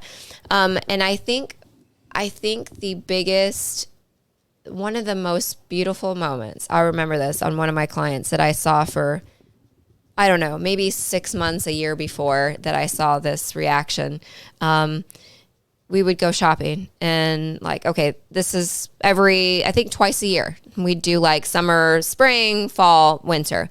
And the first couple times, okay, whatever looks good on me is like, yeah, whatever. And I'd be like, try it on. Let me see, like, look at yourself. I want to educate. So I'm not like, here, this is what looks good on you. I want to show you like proportions and why this looks good. And all of these, I want to educate you so that maybe eventually you don't need me, And the one time he would never look at himself in the mirror, ever. This man is hugely successful, runs crazy companies. Like, never think that this person is not comfortable in his own skin. One time he looked in the mirror like 6 months later and was like, oh yeah, like I was like, oh, Like, he looked at himself and he smiled. And that to me was like priceless. Like, that right there is what I want. That is what you should give to yourself. But I helped him find it. And that was probably the most special. That's such a cool story. Yeah. Partly just because, like, I have empathy for the prior him where he couldn't even look himself in a mirror. And like, that's just so cool. I'm so happy for that guy. Yeah, me too. That's awesome. Yeah. So switching over to the podcast for a minute, do you think people have a hard time talking about sex? Yes. Why do you think in 2023, in your opinion, why is it still such like a weird topic? Because let's just be honest. Like, we all want it. Yeah. Lots of us are having it. Yep. And it still just feels like this weird prickly thing that we should keep under the blanket. And why do you think that is? Yeah. I think there's still that old moral, it depends where you live too. True. But I think here especially there's a lot of, Christian red type of people, I think. So it's religion plays such a big part, right? I think there's so many religions that are open to non-traditional couples, which I think are phenomenal, but there's not enough acceptance in being not hetero. But even in the hetero world, it's still just has such a taboo around it. I don't understand it. You go to Europe and people are half naked and talking about sex like, they breathe air. It's not obviously everywhere like that, but I think the more comfortable you can get with yourself, and I think a lot of it comes from shame from when you were younger. We're all shamed at some point over sex. Like, maybe you're not supposed to have sex when you're a teenager. You're not supposed to do all these things that we grew up with our beliefs. Yeah. And getting out of some of those beliefs, sometimes a little bit hard for people. Yeah. But I think the more that you educate, the more you talk about it, the more comfortable you are about it, and the more comfortable you are with your body and what it's okay, like what's pleasurable. Mm-hmm. It should be pleasurable. That's what it's here for. Yeah. I really liked, do you recall your guest? It was a more recent episode, and it was the one where she developed a 4-question quiz that took, yes. What was her? Dr. Tara. I really liked that episode. She is amazing. I love her. She is a tenure, like a sex professor in California. She just got back I was talking to her while she was in London, doing a matchmaking show, like their 12th season over in the UK. She is just she grew up very conservative in Singapore. No, sorry. Oh my gosh. An Asian country. I'm going to have to go back because I can't remember. I'm sorry, Dr. Tara. Sorry, Dr. Tara. And it's taken her years to be upfront, open, honest about, anal, squirting, whatever. I mean, if you go look at her Instagram, it's love, LUV, bites.co. And it is just phenomenal. Like, you can just learn so much in 2 quick little bits about her. And but she wasn't always like that. She came from a very religious background and different culture. So it's constantly, I think, working on yourself. It is. Right? Yeah. And being okay with that. Yeah.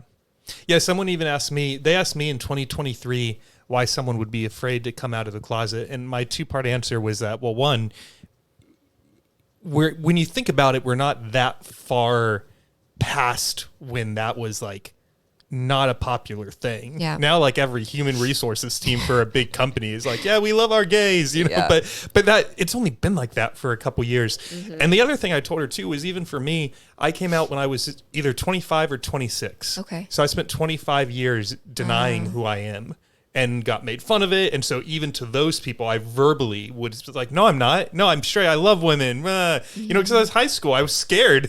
And so then now at 36 years old, I've only been out for, not only 11 years is a significant amount of time, but I told her, like, I'm still getting comfortable with myself, because 11 compared to 25, like, that was a lot more time in the closet than out of the closet. So this is still a strange new world for me. And it's not just people in the LGBTQ community. I think all of us were raised in a certain way where we have these things that we believe about ourselves, and then we move out of our parents' house and we start to realize who we are, but we have to reconcile that. It's not an overnight thing. Just like with your client, it took him a few months before he could look in the mirror, and he probably still has some stuff that he's working on internally, you know?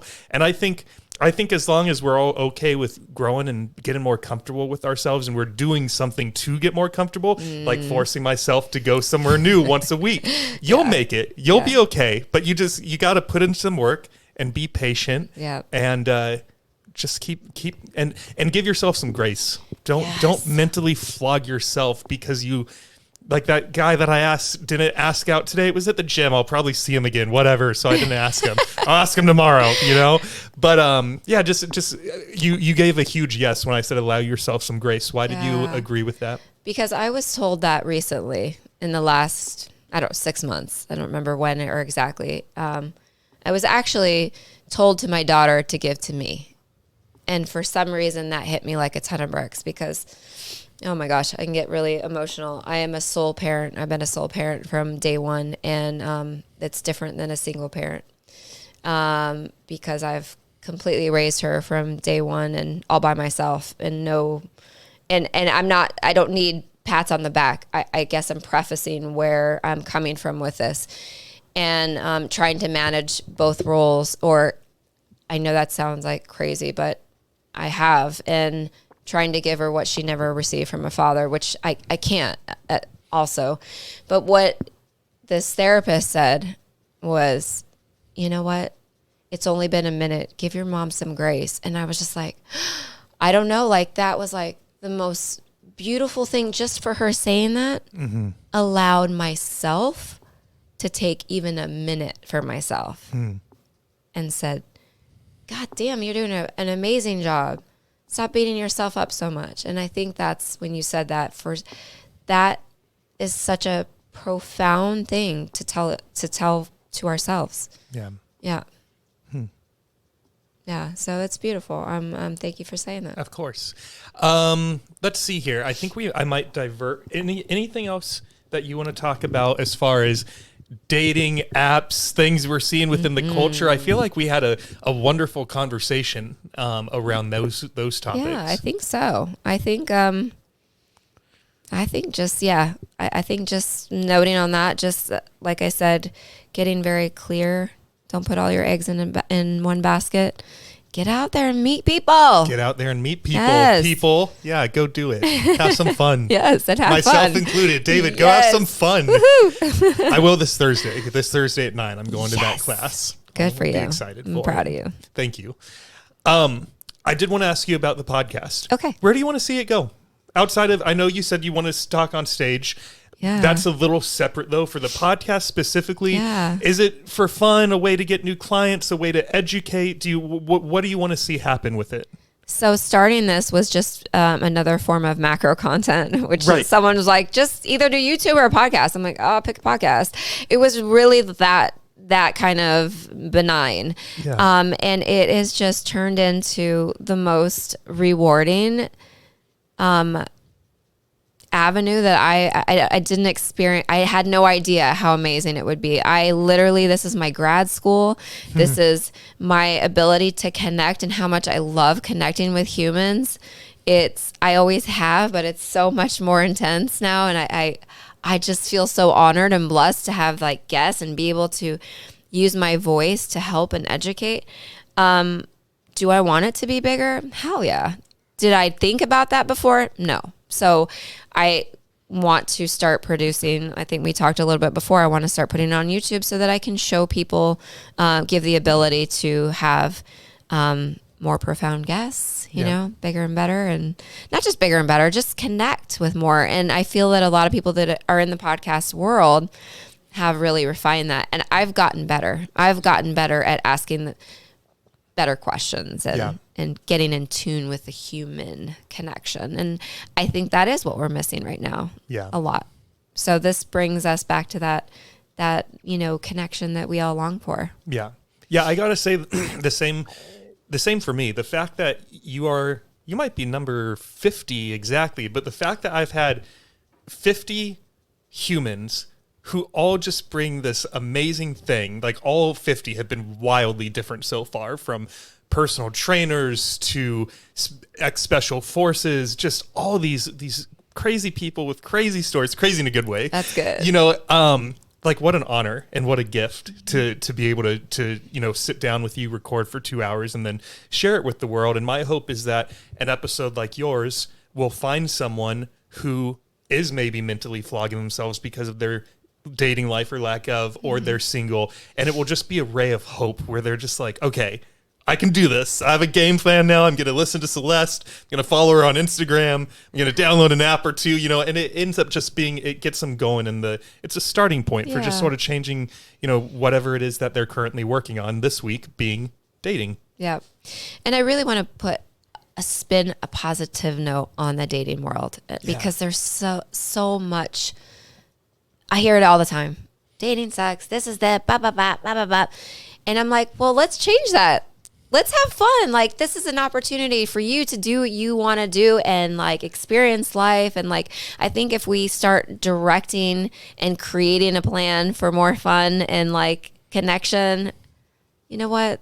We're going to have some flops, but okay. But I got to do this, or I got to have a good drink or good food, or I got to do this activity. So I just want to put a positive spin on it because it can be really amazing. Yeah. I've had a ton of fun dates. Yeah. I've had some hilarious stories, some much more expletive than I would like to have on this platform, so I will not go into them. If you ever see me in person, I'll tell you then, just not on a mic.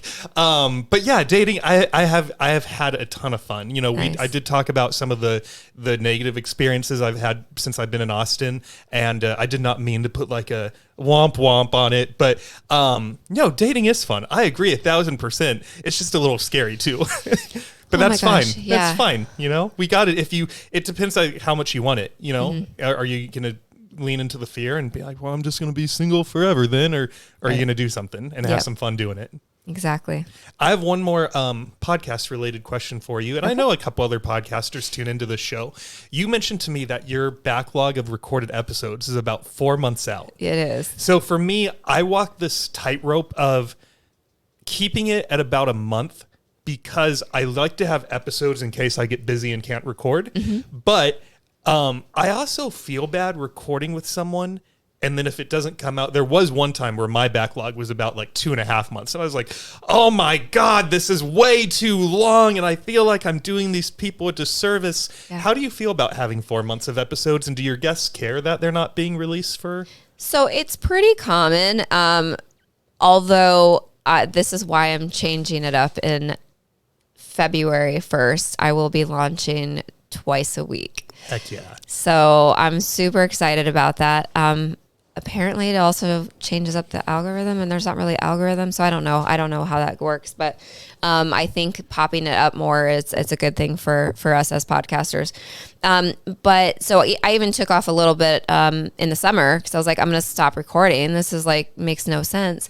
But then I get quite a few people that want to come on the show. And so, you know, I'll record with them, but then I've got a very strategic, 3 guests and a solo. So now I'm going to be guest, solo, guest, solo, guest, solo, guest, solo. Okay. And the solos will be quite a bit shorter. And if I have to take away 2 solos, I don't know. I can't go any more than twice a week. I love you all, and I really appreciate you wanting to be on the show and like educate, but I can't do any more than that. Right. So, yeah. Now, does your 4 month backlog, is that all guests, or do you have some of your own pre-recorded solo episodes as There well? are a few slots for me to record.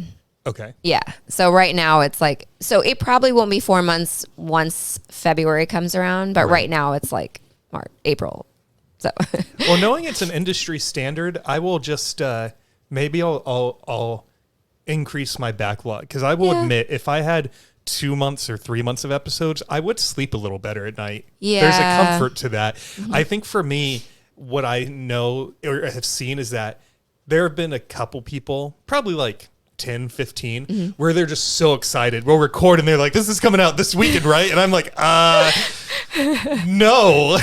Like, I'm glad you're excited. I'm super excited too, but no, it's going to be like 5 weeks. Yeah. Yeah. I mean, that turnaround's really fast. So Okay. there are also ways to do this that I've heard, like if you want to actually do within like StreamYard I use or Riverside or whatever, you can actually live stream it on YouTube. You can live stream on Facebook or Instagram. If you didn't want to do any editing, if you want to just live stream, you can do one that way as well. Yeah. So I've not done that yet, or I'm not sure if I want to, but I would like to cut down 4 months. 4 months for me is just like, oh, okay, now like when I do a promotion, forget about the show notes, but when I do a promotion, I'm like, oh, well, now I like, what did we talk about? What were all our points? You know, I have some of the points, but some of it's very organic. Yeah. So. Yeah, that's how I love the organic conversations. I had some questions, but you saw me. I maybe referenced that thing twice. I like to just see where it goes. Thing. Yeah. May I ask you one last question? Sure. You're about a year ahead of me, maybe a year and a half more when it comes to being a podcaster. Uh-huh. Any lessons, any advice, anything that you would maybe you'd be willing to share with me that I could, take to elevate David's Saturday Night Sit Back? Yeah, I think you're doing so much more than I ever even have done yet. So I think you're ahead of the game with YouTube and doing lives. I think you really set it up to be successful right away, where I'm just kind of like, oh, let's just do this, right? Don't say that about yourself. No, but I did. It's a great show. Well, no, I'm not saying it's not a great show. Just when the thought, I went and got a mic, recorded some episodes. I love my content. It's fine. Like, that's a work in progress, right? Yeah. I guess what I would say is just consistency. Yeah. And I think that you're already set up that way. So, and then I love that you just said that too, because I used to start out with like all these questions because I had one guest who was very dry. Only one out of quite a few. Yeah. And I literally was like, question. I'm so thankful I had that there, but there was nothing to be organic. He was selling a product. So it was there was nothing more. He was more kind of like a scientist, right? Yep. But you're very prepared. I think you're doing amazing. Thank you. Yeah. That means the world to me. Thank you. On the opposite side of the salesman you just mentioned, I did have one guest where we made small talk for about 5 minutes after hitting record. And then I think I said something like, so give me a piece of context that explains who you are today. And he talked for like 2 hours and 12 minutes. It was an evening episode, and we agreed we were going to share some whiskey. So I just sort of sat there and just sipped my whiskey and listened to the story. I was like, this is great. This is the easiest episode ever. I get to just listen. And he did stop a few times, and I like redirected him to sort of get back to help him tell a story. But I really did just sit there, and it was sort of nice. But I do like engaging and having some back and forth as well. Yeah. So I think it's great for the audience, right? Because they want to know that you're learning and engaging with them. So I think that's probably where I've gotten more engagement from my audience. Yeah. So yeah. Where are you outside of Spotify? I know I found you there. Are you on Apple Podcasts? Okay, Apple Podcasts. Stitcher. All those like the big ones. Yeah, maybe one more. I think just the big ones right now. Okay. So, yeah.